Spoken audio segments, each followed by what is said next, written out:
वही ऋग्वेद है जो अभी आपको दिखाया था, सार्वदेशिक आर्य प्रतिनिधि सभा से प्रकाशित है। अब हम इसको फिर लेते हैं। यजुर्वेद हमने रख दिया।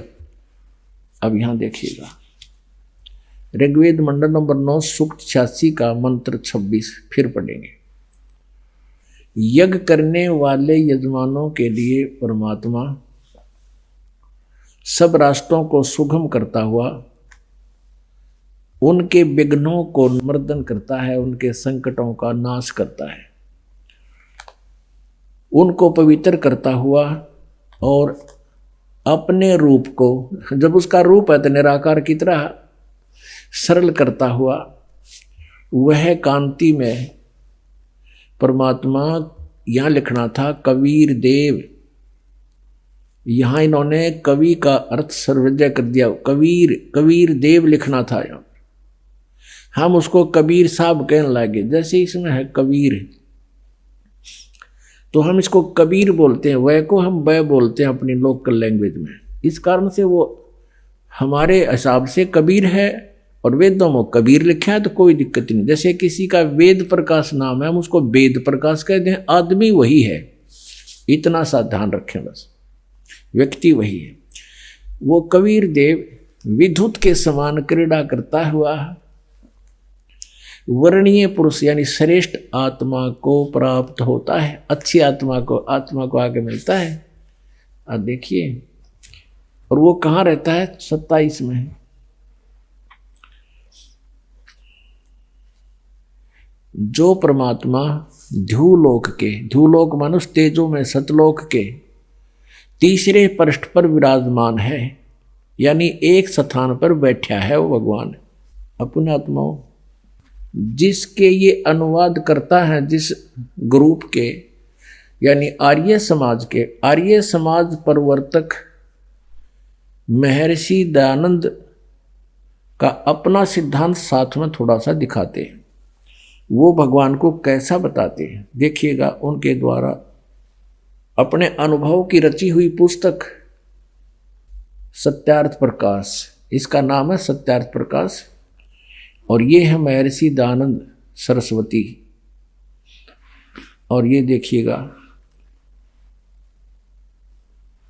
इनका जीवन काल है सन 1824 से सन 1883 तक, 59 साल रहे ये, 59 ईयर। अब ये है सत्यार्थ प्रकाश। इसके विषय में क्या लिखा है दयानंद ने कि वेद आदि विविध सद शास्त्र प्रमाण और संवित है। किसने कि ये जो सत्यार्थ प्रकाश की रचना की गई है, वेद आदि विविध सद ग्रंथों के प्रमाणों से ली गई है। और किसने की है? श्रीमद परमहंस परिव्राजक आचार्य महर्षि दयानंद सरस्वती स्वामी विरचित है। देख कहाँ से इनकी उपमा लिखने लगे थे। श्रीमद परमहंस परिव्राजक आचार्य महर्षि दयानंद, नाम इसका दयानंद है, आगे कितनी फीत और पाछे सरस्वती स्वामी विरचित है। और इसने लिखा के ये देख लेना। प्रकाशक है वैदिक यति मंडल, दयानंद मठ, दीनानगर, पंजाब से। और इसके कौन है प्रकाशक? प्रकाशक तो ये पढ़ लिया अपन। ये कहाँ से छपा है? मुद्रक आचार्य प्रिंटिंग प्रेस, दयानंद मठ, गोहाना मार्ग, रोहतक से। इसके 7वें समोल्लास में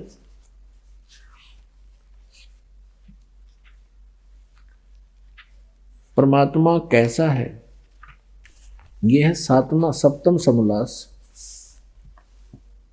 और सत्यार्थ प्रकाश।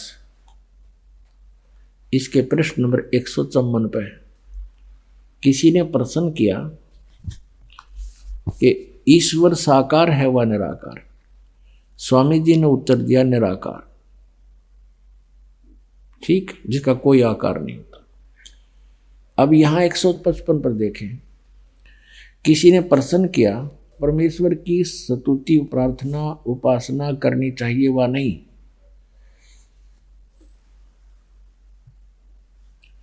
अब उत्तर कहते करनी चाहिए, फिर प्रश्नकर्ता कहता है, क्या स्तुति आदि करने से ईश्वर अपना नियम छोड़ स्तुति प्रार्थना करने वाले का पाप छुड़वा देगा? स्वामी जी उत्तर देते, नहीं। तो प्रश्नकर्ता कहता है, यदि भगवान पाप नहीं नाश कर सकता तो फिर स्तुति प्रार्थना क्यों करना, किस लिए करें? स्वामी जी उत्तर देते हैं दयानंद जी कि उनके करने का फल अन्य ही है। प्रश्नकर्ता कहता है, फिर क्या फल है? उत्तर महर्षि दयानंद दे रहा है कि स्तुति से ईश्वर में प्रीति, उसके गुण कर्म स्वभाव से अपना गुण कर्म स्वभाव का सुधरना, प्रार्थना से निरअभिमानता, उत्साह और सहाय का मिलना, उपासना से परब्रह्म से मेल और उसका साक्षात्कार होना। देख इसकी अकल, यहाँ तो कह रहा है भगवान निराकार है, वो कति दिखाई नहीं दे बिल्कुल निराकार करता, बिल्कुल दिखे नहीं कभी भी। और यहाँ कहता है कति सामने कि उपासना करने से परब्रह्म से मेल और उसका साक्षात्कार हो जाता है। साक्षात्कार माने साकार वस्तु को देखना। अपने आत्माओं, ये थे वो नकली महर्षि। अब महर्षि तो इसके नाम का साथ लगाना हमारे लिए अनिवार्य हो गया, मजबूरी होगी। यदि हम सीधा कहें दयानंद ने ऐसा लिखा तो इन्हें सोचें कोई और दयानंद होगा, उसके विषय में चर्चा हो रही है ना, तो महर्षि कहने का को नहीं, इसके आगे पीछे कुछ भी लाने का को ना यूँ। लेकिन हमारी मजबूरी होगी जनता में इसके अज्ञान को दिखाने के लिए, समझाने के लिए कि इसे महर्षि यानी बैठा बैठा रखा है, इसलिए महर्षि कहना पड़ा, यूँ कहना पड़ता है और लिखना भी पड़ता है जहाँ इसके विषय में जानकारी देते हैं। तो हम फिर आते हैं उसी पर। और ये जो अनुवाद करता है ये इस महर्षि दयानंद के चेले हैं सारे, और अपने आप परमात्मा ने इससे भी सच्चाई लिखवा दी कि उसका साक्षात्कार होता है। ग्रंथ तो ठीक कहते हैं साक्षात्कार होगा, ये निराकार का साक्षात्कार करेगा कैसे? तो अपनी ही सच्चाई, अपने ही अज्ञान को ये स्वयं ही जुठला रहा है। और वेद इसके विषय में सच्चाई बता ही रहे हैं कि वो एक देश में रहता है, एक स्थान पर रहता है। और इस दयानंद का विधान है कि परमात्मा सर्वव्यापक है, कण कण में विद्यमान है, वो किसी एक स्थान पर नहीं रहता, वो एक देशीय नहीं है। और वेद कहते हो तो एक स्थान पर रहता ऊपर, और वहां से गति करके आता है। अब देखो फिर हम फिर वो ऋग्वेद मंडल नंबर 9-10 आपको दिखाते हैं। ये वही 9-10 मंडल है, इसके प्रकाशक हैं वही सर्वदेशी कार्य प्रतिनिधि सभा, ये वही है।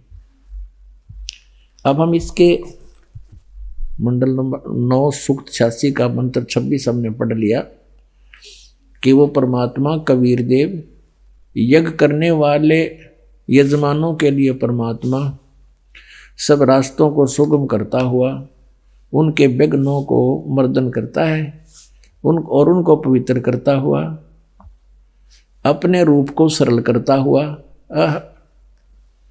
वह कांति में परमात्मा कबीर देव, इन सर्वज्ञ लिख दिया, ये लिखना था कबीर देव विद्युत के समान, यानी जैसे आकाशीय बिजली 1 सेकंड में नीचे आ जाती है, क्रीड़ा करता हुआ वर्णीय पुरुष यानी अच्छी आत्मा, श्रेष्ठ आत्मा को प्राप्त होता है। और वो कहाँ रहता है? 27वें मंत्र में कहा है, जो परमात्मा ध्रुवलोक के और तीसरे पृष्ठ पर रहता है, विराजमान है। ठीक है, ये हो गया कि एक स्थान पर है और वहां से चलकर आता है। अब 82 के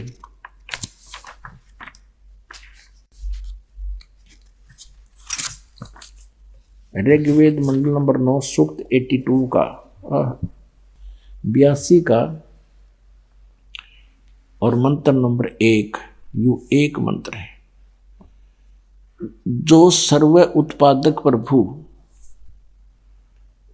प्रकाश रूप सद्गुणों की वृष्टि करने वाला, पापों के हरण करने वाला है, वह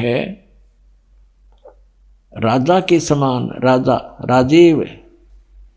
अब ये देखिएगा 269 पर हमने पढ़ा है, 270 पर इसका आगे शेष अनुवाद है।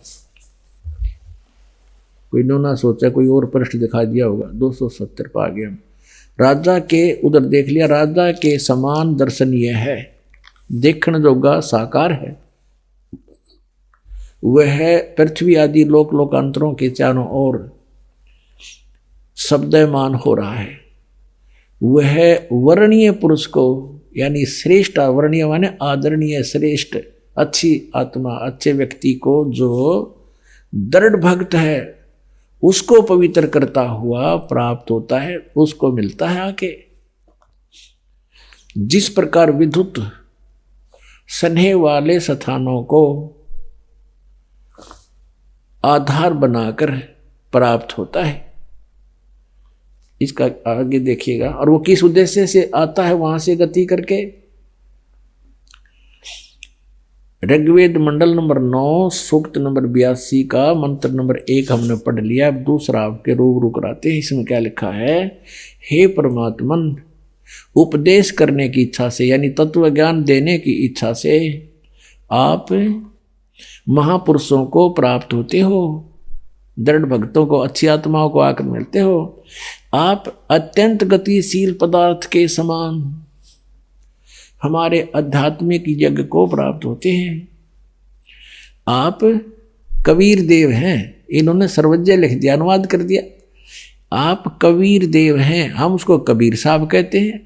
आप कबीर देव हैं, शुद्ध स्वरूप हैं, हमारे पापों को दूर करके सोम यानी हे अमर परमात्मा, आप हमको सुख दें। अपने आत्माओं, पवित्र वेद ये प्रमाणित कर रहे हैं कि कबीर देव नाम है उस परमेश्वर का, हम उसको कबीर साहब कहें। देव माने प्रभु भी होता है, प्रभु, परमात्मा, परमेश्वर। वो ऊपर सतलोक में रहता है और वहाँ से गति करके वहाँ से चलकर आता है। जैसे बिजली की तरह आकाशीय बिजली गिरती है कहीं पर, तो वो किसी वस्तु को आधार बना के गिरती है। जैसे पहले कांसी धातु के बेले, थाली, कटोरे हुआ करते, जैसे आजकल स्टील के हो गए, पहले कांसी धातु के होते थे। और कांसी धातु पर आकाशीय बिजली विशेष अमूमन गिरा करती। जब वर्षा के दिनों में बाहर होता तो उससे उसका कनेक्शन बन जाता, उसको आधार बना के उस पर आकर बिजली गिरी। तो ऐसे ही कहते हैं, अपने जिन भक्तों के प्रति परमात्मा, अच्छी आत्माओं के प्रति परमात्मा का विशेष अट्रैक्शन होता है, उन्हीं पर आकर वो परमात्मा बिजली की जैसी गति से उन्हीं पर आधार बनाकर उन्हीं को मिलते हैं और वहां से चलकर आते हैं। और वो राजा के समान देखने योग्य हैं, दर्शनीय है, साकार हैं।